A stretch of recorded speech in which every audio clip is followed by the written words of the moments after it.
membership chair. And on the back of this calendar of events is a new membership application. And a membership to Wichita Audubon is $20 for an individual and $25 for a family. And you get a newsletter and kind of lets you know what's going on and when it's happening. So anybody that wants to join tonight that's not a member, I'd be happy to take your money and your application. Thank you. Thanks, Dan. One more announcement. Sunday I was up at the Cosmosphere, and there they have the film playing in the big dome theater, Wings Over Water, and it kind of traces migration of 3 species. It's worth seeing, so worth making a trip. I just wanted to. I think that's playing through the end of the year. So Wings Over what? Wings Over Water, I think it is, in their dome theater. So anyway, just wanted to mention that. All right. So today we have Mike Rader from the Kansas Department of Wildlife and Parks today to talk to us about the Kansas Birding Trail and his journey in setting this up and what you can learn from the Kansas Birding Trail. So a little bit about Mike if you don't know him. He's worked for Kansas Department of Wildlife and Parks since 1989.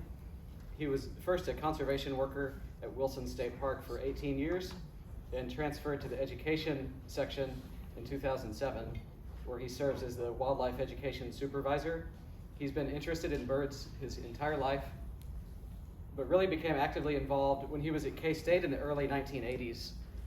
And under the supervision of Ted Cable and others, his passion and sometimes obsession with birds, which I can understand, was cultivated.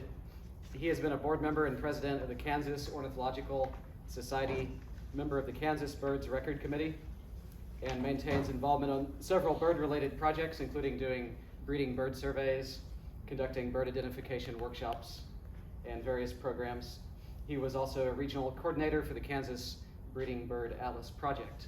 So let's welcome Mike Rader to tell us about the birding trail.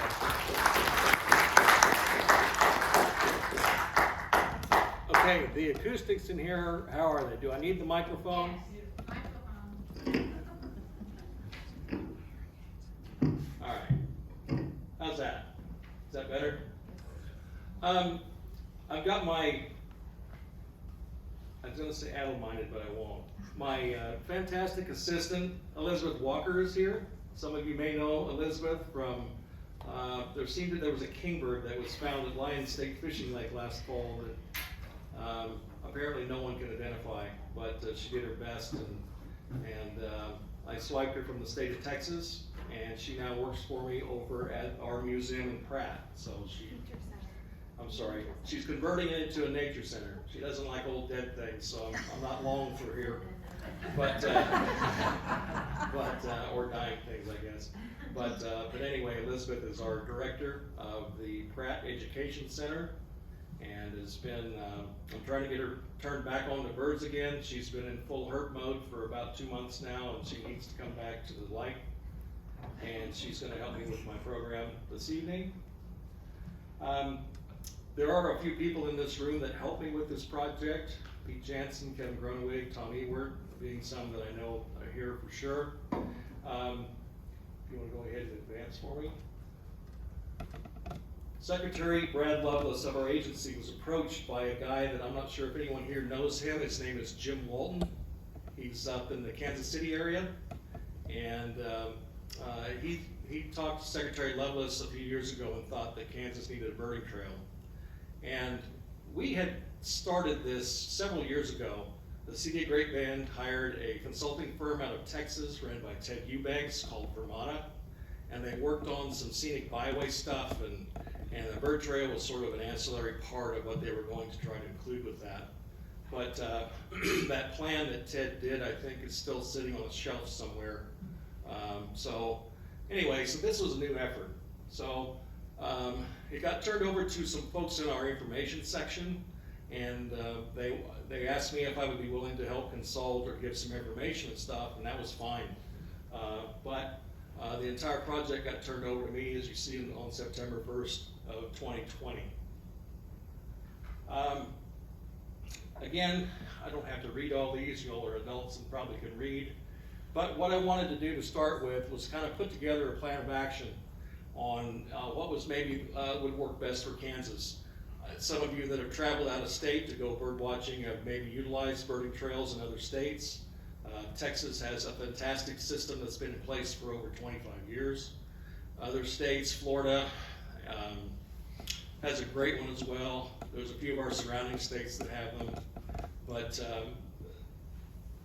it didn't all quite look like maybe what we would want to do here in Kansas. People don't typically think of Kansas as a destination location for bird watching, with the exception of trying to get prairie chickens and some of those sort of things, and obviously with shine bottoms and quivira here.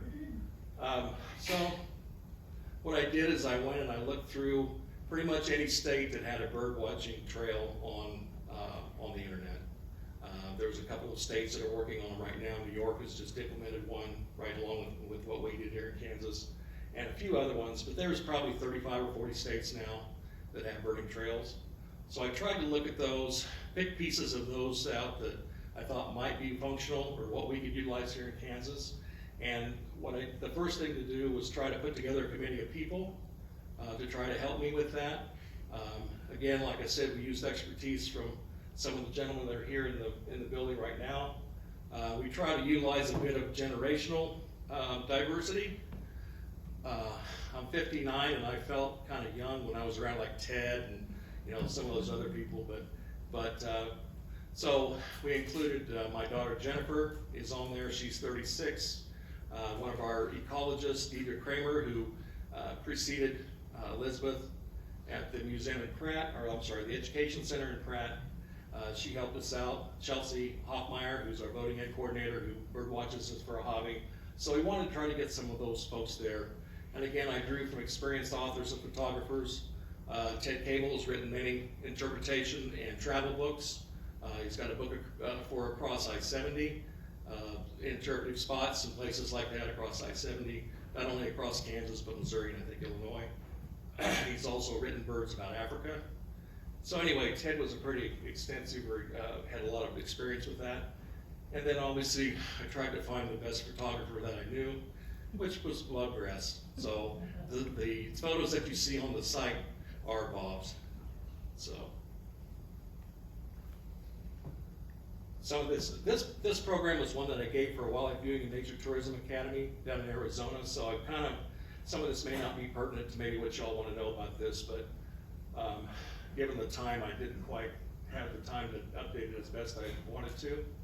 But we had some questions about it. How extensive or expansive? What was the scope? What might be our target audience for this? Also, what budget we might have for this project? And as you see in the last part, those are some of the answers I got. Whatever you want it to be, not a lot of direction. There's marketing money, use what you need. Again, not a lot of direction. And we did the best we could, I think.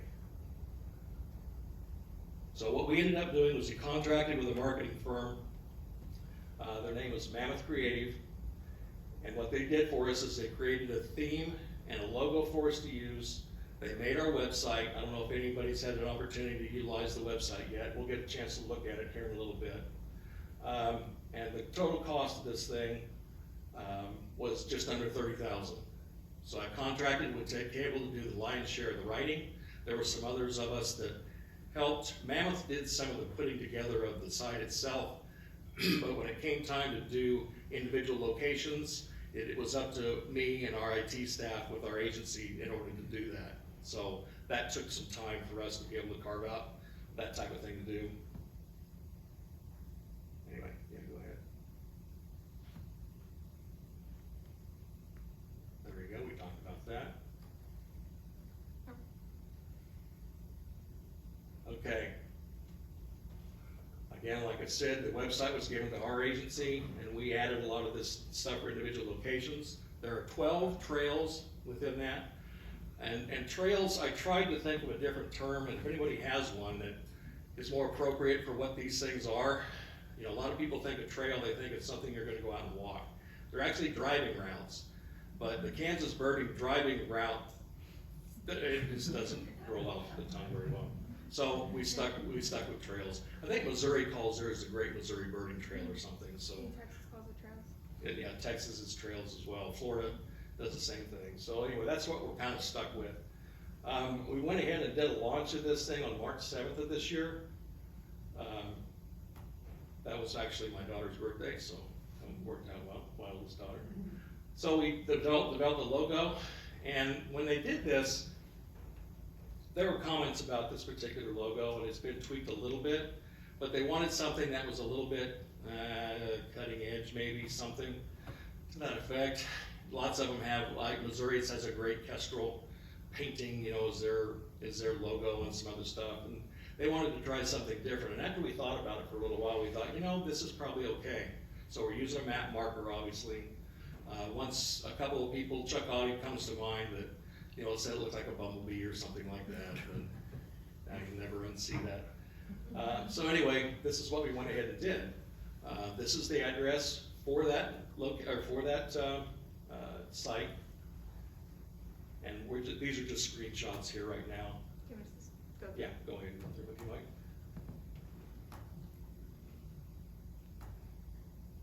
So the first ones were just the intros to the sites. These are the 12 trails that we have. We tried to be as generous with the state as we could as far as making ones available. And I've got some gentlemen back there that can attest some of the locations where those trails are at, trying to find a dozen or so pretty good sites on those. A little tougher maybe than it is in some other parts of the state, but we did our best. We didn't want to just put on the sites that were maybe considered marginal. We wanted to try to get sort of the best, but in order to be fair for the entire state, some of those sites are probably great on a few days a year, but if you're going to drive there on some days, you know, it may be a little bit tough. But you know, here's an example of one of the single sites. And we'll get a chance to poke around on this a little bit if you guys are interested in looking at it.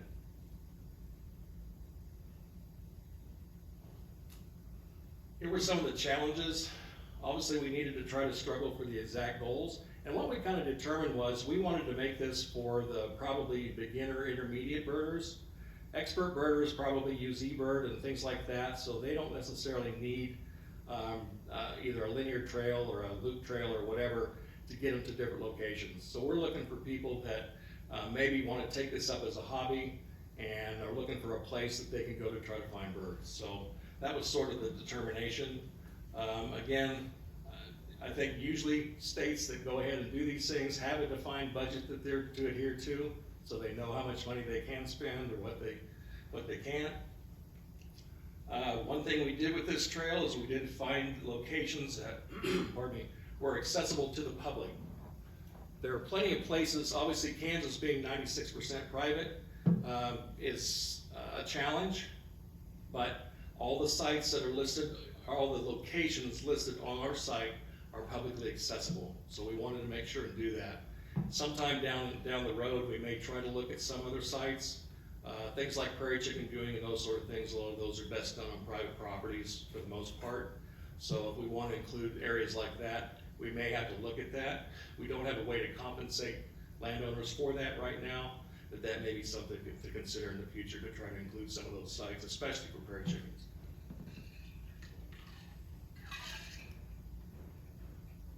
One of the other challenges was actually the time I kept getting hit up. Hey, when's this thing ready to launch? And obviously there was a lot of things that had to align. I had to wait for the accessibility or availability of our IT staff to be able to put on those individual locations. So our secretary was thinking that maybe we could launch it. He saw the snippets of it and everything and thought it looked fantastic, whatever, and thought maybe we could launch it before the Christmas bird count season last year. I said, it's not ready. So anyway, we were able to hold that off and try to get it done, and we got it done in March.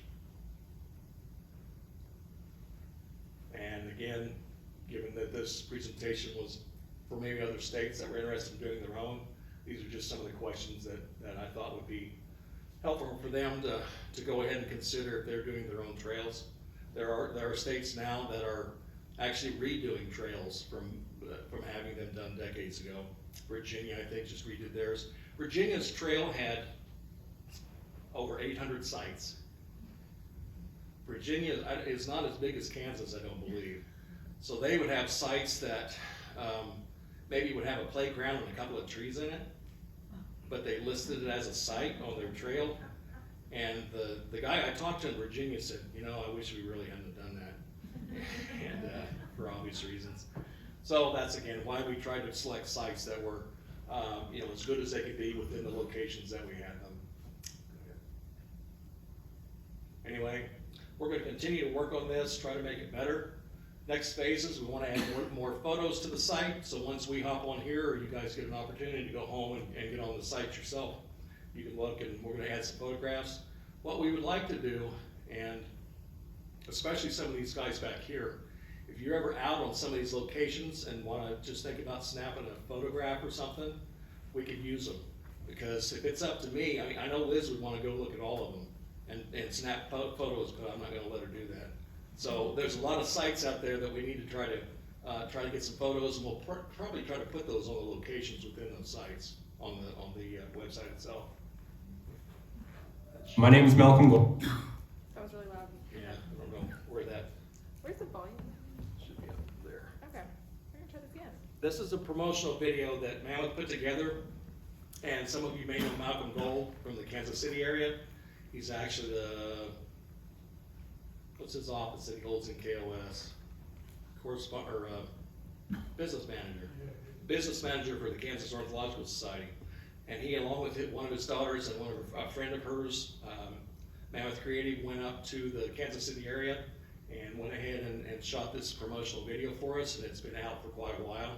And they've been doing promotion via Facebook, Instagram. I don't think they've done Twitter, but anyway, some of that they've used different types of marketing. They'll throw up one of Bob's great photos or something and try to keep it in front of people. And we're done with that marketing firm this month, so we'll probably pull it back in-house and continue to do some marketing that way. But anyway, if you want to go ahead. Malcolm Gold. I live in the Kansas City area with my family. I grew up on a small farm. Grandparents loved looking at feeder birds. I grew up hunting, fishing, camping, everything outdoors. And I got into birding about 15 years ago when my daughter was born. For some people, it's watching the birds out their backyard and having a hummingbird coming into the feeder.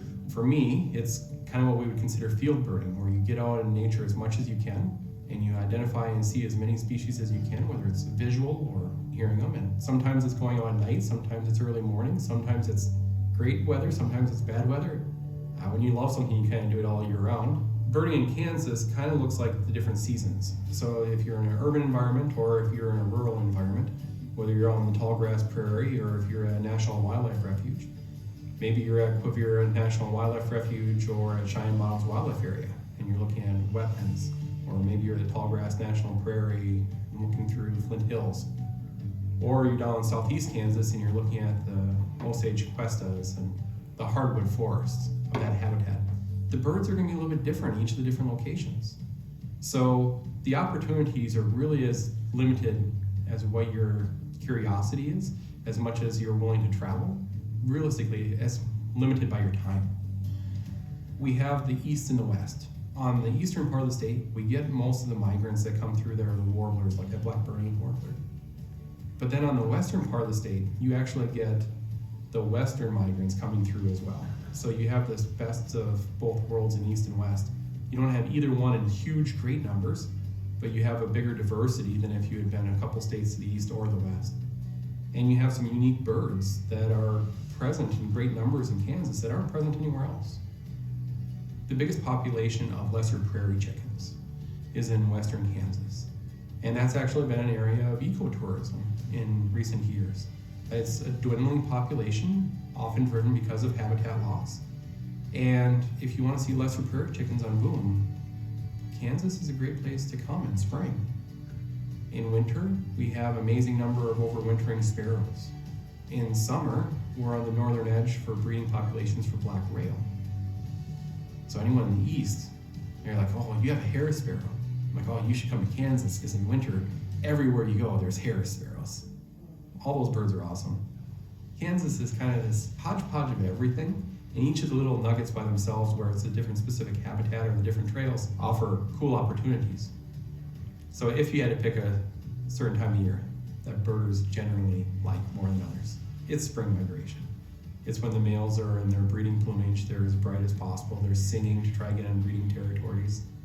But really, you can bird year round, and there's awesome things to find all year. The Kansas Ornithological Society keeps a list of all the official birds ever observed in Kansas, and it's roughly like 480. Some of them are here year round, like red-tailed hawks. Other ones, maybe you're only here for a single day on their migration through. The Kansas birding trails were put together by birding experts and tourism experts that were trying to look at, for anyone coming to the area, where could they actually have a hub city with nice paved trails and paved roads to get from spot to spot, and within a day, where are the best suggested locations year-round for you to go and see birds? Birding is just a wonderful hobby, and the birding community is extremely inclusive, and they're welcoming, and they want to get people involved because, I mean, it's a passion that you want to pass on to others. So I'm a big believer in conservation in nature. You know, if we don't have the youth thinking about why it matters to them, future generations probably aren't going to have the same opportunities that we have today.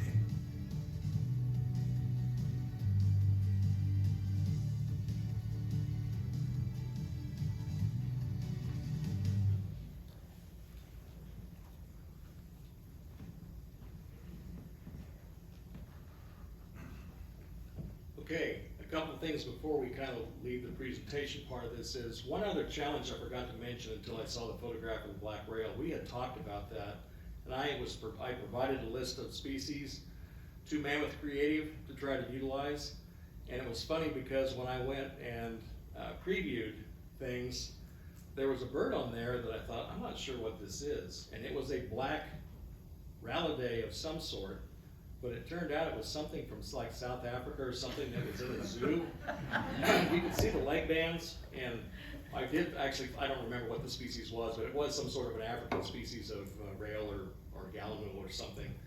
And so that was one, obviously they had mined it off the internet somewhere.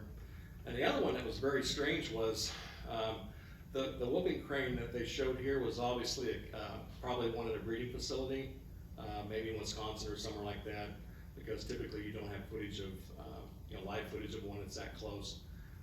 But the one that they had on before was actually in a field situation where there was a harvesting machine that was going in this field and stuff or whatever, and that it showed a bird that was flushed up, and it was black and white, but the black went way back here, and what they had found was it was a stork from Europe. Obviously it was some harvesting action that was taking place in Germany or somewhere where they had white storks. And Is that the one you asked me what it was? yeah. So I thought, So anyway, when you do a project like this, it's best to kind of keep an eye for that type of detail. Stuff like sometimes you may tend to overlook it, but those people are certainly not experts in the field of things that we know and love. They're experts in the field of marketing and promotions and those type of things.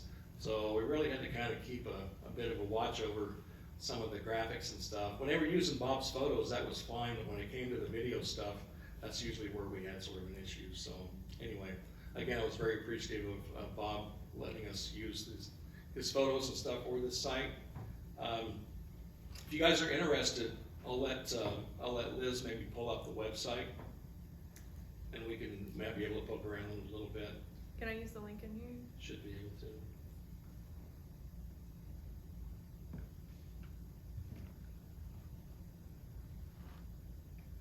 I'm just gonna copy it again.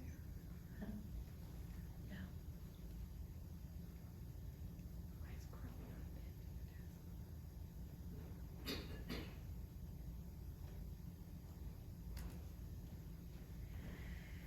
Go ahead. I don't know what you want me to do. Poke around a little bit. Poking around, okay. Go to the menu. Alright, so these ones obviously showed up on the PowerPoint, and it cycles through and it has several different, you didn't talk about the theme, the Color Your World theme. Oh, you're right, I didn't. They wanted us to pick a theme for it, and it happened to Color Your World. So if you notice, when we get into some of the pages themselves, it looks like a painter's palette behind the bird photographs. We superimposed Bob's photographs on painter's palettes. So like here, she picked the Flint Hills Trail. We tried to make the state into 6 regions. That way, if someone was coming to Kansas, they'd have sort of an idea about what part of the state it was in. And then we would go the Flint Hills Trail, and then we would pull these sites. So if you scroll down a little bit, there we have tabs. So pick out whichever one you want. Tuttle Creek Reservoir. It's loading. Slow internet. Thinking about it.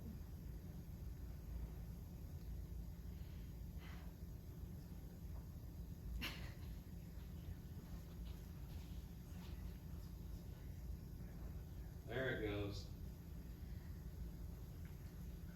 So this is all information that most of it Ted wrote. I wrote some of it. We solicited information from other people to include within that, to make the narratives, pick out the locations. If you'll see it right above that, I'm sorry, scroll down just a little bit. There you go. We have the Ebird checklist for the associated sites. Now, obviously, there's a lot of you that use Ebird know that there are a lot of website or a lot of sites that are associated within a particular area. So typically, we would pick 2 or 3 of the ones that had the highest species count to do that. And then the other tabs, the area website. So Tuttle Creek, for example, has both Corps of Engineers and State of Kansas sites. So the area website would include the Corps of Engineers websites, deals with their campgrounds, those sort of things. The KDWP site would have the state park and the associated wildlife areas. So those are tabs that, I don't know if you want to try one or not, but it doesn't matter which one you select. There you go. I'm gonna go to that one. So then we put in a link. Got links to tall grass. And Oh, yeah, here's Cliff and Tall Grass. You looked up. yeah, I did because it was one of those. Gotcha. So anyway, so we provide the links to that from that location. A little bit of in the blue there is a little bit of a direction. I mean, that gets you to a certain location. Obviously, there's other locations within that that are worthy of being included. I did catch a little bit of flack from some people that asked about maybe their favorite site wasn't included. And the reason why we did stuff like that, we tried to pick out locations that had the highest number of Ebird lists, for example, or I mean not lists, but species numbers, and also ones that were better for more times of the year. Again, some of these locations are only probably realistically only good for a couple of weeks in the spring and maybe 3 or 4 weeks in the fall, depending on what you're after. If you go to a location such as, Shine Bottoms or Quivira or places like that, or some of the reservoirs, then they get to be a little bit better. But you want to go back to the menu. The main. Yeah. All the way back. Where's the menu page? What are you talking? Like the find the trail menu? No, that was the original menu page. What original menu page? Go back again. Okay. This. Okay. No, So not that one. this was the original menu page. There's one that says menu up on the corner. What? There. There it is.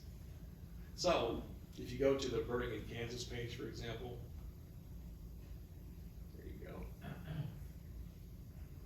scroll down a little bit. Isn't this what we were just on? Now, we have a short narrative about bird watching in Kansas. I had a little bit of, some people wanted me to put some things on here for, absolute beginners, that probably hadn't even picked up a pair of binoculars yet.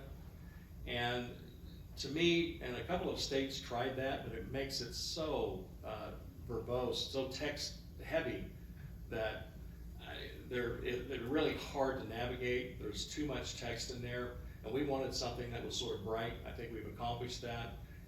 Some of our descriptions of some areas are a bit wordy, but if you want to give people an accurate picture of what's actually there, obviously you have to use some words, but anyway. This was one that I struggled with, the term reservoir versus lake. I don't know, most people don't know probably that a lake technically is a natural body of water. A reservoir is what's man-made. So basically everything but a couple of things, what Inman Lake, and there's another one maybe in Kansas that are actually true lakes. Everything else we have impounded are actually technically reservoirs. But the terms are used synonymously, and I just wanted to throw something in there just to, because I was catching crap from the Corps of Engineers because all their stuff is reservoirs. In our regulations within our own agency, we call them lakes. So, you know, we aren't using the terminology probably correctly either. But anyway, this was a little bit of a disclaimer to do that. Again, we associated, there's a scrolling banner on this page. You can access it from that. We have a link to the Kansas travel page on there as well. And then if you scroll all the way down, there's a map of the state that shows the locations of the starting points. If you go to each of these trails, for example, the one from, let's say Colby, that one goes from the interstate south to Garden City. So that's a linear trail. Some of the other ones are more like a loop. The Wichita one, for example, we go out to Cheney and we go to El Dorado. But anyway, yeah, click on that one.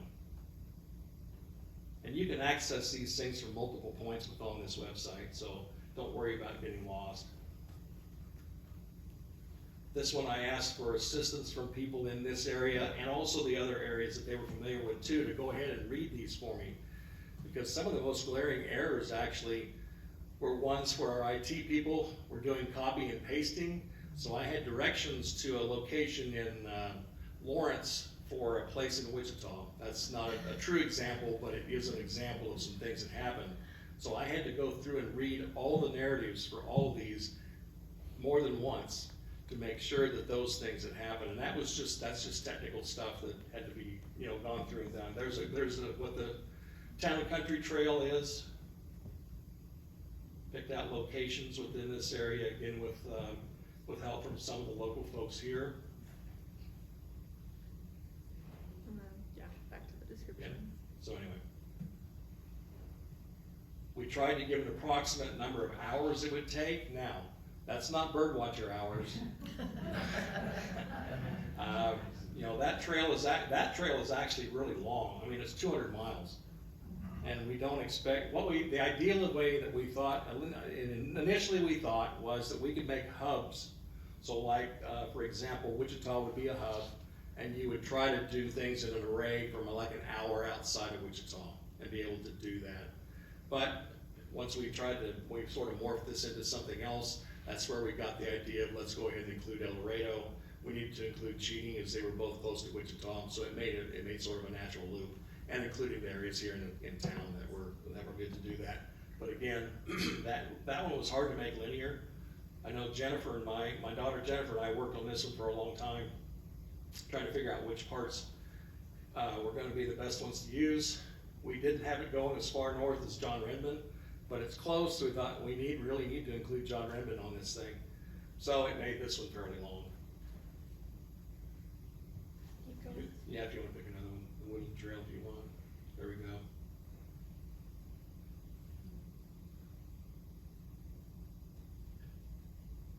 There's that one, a linear trail. Anyway, anyone have any questions or wanted to navigate to one that's up while it's here or anything? Yes, ma'am. And how about bird species? Is there a list of bird species I might find there at John Redmond Lake? It's on the Ebird list. Yeah, so if On we the go Ebird, okay. to the Yeah. area to, Yeah, we had played around with that. Something like I said, Missouri has a bird list that they have, which means you needed a list for every location. And we thought, well, Ebird does that already, basically.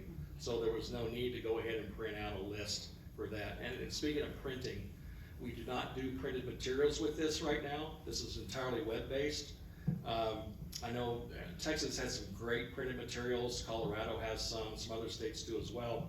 But the problem is, even a state like Colorado, for example, they've included some private sites.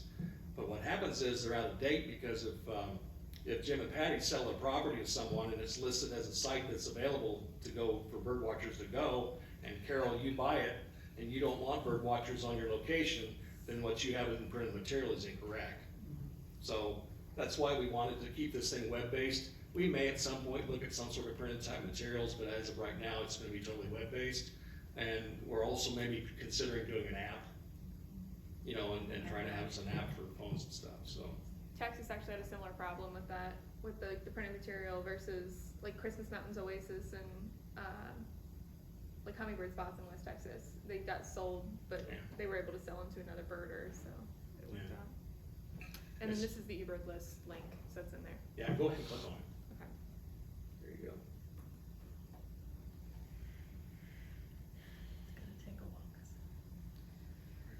And this is for the Redmond Reservoir, so it has all of the sightings for that area. Like I had mentioned, some of those we had to pick a couple or three different sites, and we typically use the ones that had the highest species count because we wanted to make these the best sites, but anyway. Are those printable? What's that? Is there a click to print the list? Not from here. I don't know if you can do it from Ebird. Checklist for that site. Just Yeah. by right From click? Ebird here. Yeah, From okay. Ebird, yeah. Well, yeah, that's right, it would be, because this would be On the, the left side of. yeah, this would be the true link. Printable checklist, yeah. That's This, the one. so you can click that, Yeah. and then it will go in and, We, and it's specific for the reservoir, so you can do it by site that way. and we use Google Maps on this, and it didn't require any special permissions or anything, so we're using Google Maps for this. Again, depending upon what map thing you use, sometimes Google Maps isn't always as accurate as it could be. For the most part, you know, it is, so. Yes, sir. I got two questions. The first is this link tied to the Kansas Department of Wildlife and Parks website, their homepage? Yes. Good. The second question is there any way for you, as the administrator of this site, to learn how effective it is or how many clicks it gets?